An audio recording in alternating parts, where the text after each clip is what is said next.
سلام دوستان، خوش اومدید به یه ویدیو دیگه. کالافی اومدیم بهترین تنظیمات موبایل سیزن 11 رو واسهتون بذاریم و بیسیک نه، فقط سنسیویتی رو واسهتون بذاریم. حالا بیسیک هم میذاریم یا اینم بیسیک. تمیز بچینید. من روش خیلی کار کردم. بهترین تنظیمات موبایل. بازی منو که خیلی خوب کرده. سیزن 11 سیزن جدید. بچینید و حال کنید بچه.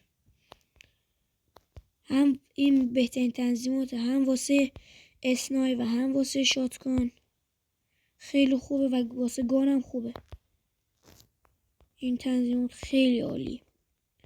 من هیچی نمیگم، شما چی کنید، همه رو روی چی بچینید یا اسکرین شات بگیرید واسه خودتون. اینم تنظیمات سنسیویتیه، خیلی خوبه، واقعا عالیه. بهترین تنظیمات رفتم واسه شما عشقا پیدا کردم. واقعا تنظیمات رو از دست ندید. خیلی تنظیمات خوبیه. روی همشو کار کردم، همشو پیدا کردم. اینا هم که همه رو صفر کنید، اینا هم صفر باشه، همشون صفر باشه، ولی این آخریه رو رو 300 بزنید. فایرین سنسیویتی.